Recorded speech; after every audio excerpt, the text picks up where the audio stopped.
My phone buzzed and a simple text lit up the screen. Just 5 more minutes. First I smiled.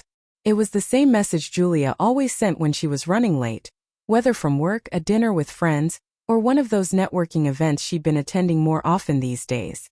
But that night something felt off. Maybe it was the way the words appeared on the screen.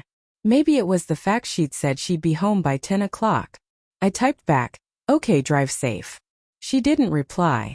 By midnight I was still in the living room, the soft glow of the TV fading into background noise.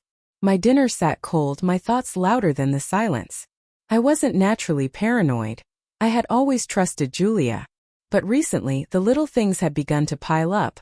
The late-night showers, the sudden password changes, the unfamiliar perfume lingering in the car. And last week, when she came home smiling at nothing in particular, her cheeks flushed like she'd just heard a private joke. I asked what was so funny. She said, "Oh, just work stuff." I wanted to believe her. God, I wanted to. But that night, when 5 minutes stretched into an hour, and an hour became 2, belief began to feel like denial. At 10:02 a.m. my phone buzzed again. A notification from our shared location app popped up, the one we installed years ago, back when trust was something we didn't question. She wasn't at work. She wasn't even near the route home. The dot blinked from a quiet neighborhood across town, one I didn't recognize at first. But curiosity has a cruel way of erasing reason. I grabbed my keys, my heart pounding in that sick rhythm somewhere between dread and hope. Maybe she had car trouble. Maybe she went to see a friend. Maybe. That maybe was the lifeline I clung to, the lie I desperately needed. 20 minutes later, pulling into the neighborhood, I recognized the street. It belonged to someone I knew, a former colleague of hers. And when I saw her car parked outside his house, those 5 more minutes suddenly made sense. For a long moment I just sat there, hands gripping the steering wheel until my knuckles went white. The lights in his house were dim, but one upstairs window glowed faintly, warm, yellow, intimate. I didn't need proof beyond that.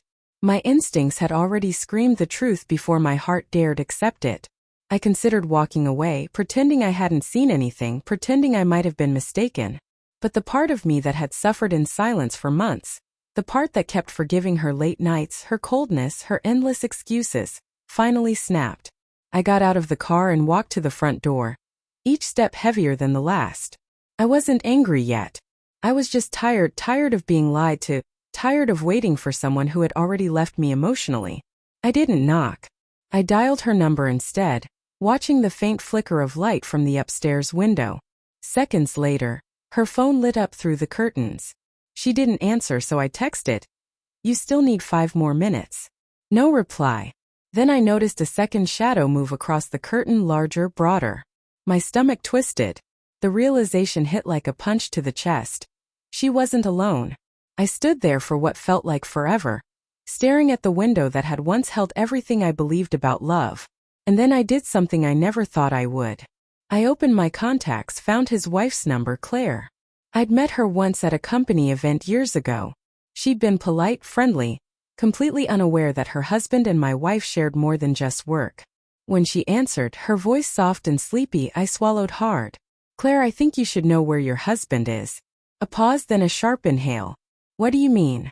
I turned my camera toward the window, speaking quietly. "Look at the location I'm sending you." Within seconds, her breath quickened. That's our address," she whispered. "Yeah," I said, my voice shaking. "And your husband isn't alone." I didn't wait for her response. I hung up, turned, and walked back to my car. The truth didn't need confrontation. It was already tearing down everything between us. By the time I got home, it was almost dawn. The sky was dark, but the first hints of light were creeping in. The soft gray light that makes everything look colder than it is. I sat in the living room, staring at nothing, replaying it all in my mind. Her laughter, her touch, her promises, and that last message. Just 5 more minutes. It wasn't the words that broke me. It was the casual way she wrote them, like she was asking for a little more time to finish a drink or a conversation, not to betray everything we'd built together. An hour later, my phone buzzed. Her name appeared. I didn't answer. A few minutes later, a text came in. "I can explain." Explain what? That the late meetings were lies? That the nights she said she needed space were just rehearsals for the next excuse? That the person she was supposed to love was at home, trying to convince himself she still cared? There was nothing left to explain. When she finally showed up, the sun had fully risen. She looked startled to see me awake, as if she expected to sneak back into a life she had already abandoned. "Hey," she said softly, forcing a smile. "You're up early." I didn't answer. I just watched her drop her purse on the couch, like any normal morning. She hesitated, reading the expression on my face. "What's wrong?" I spoke slowly, deliberately. "Claire called me." Her face went pale. She opened her mouth, but no words came. The silence stretched long enough for me to hear her heartbeat in the stillness. I told her where her husband was.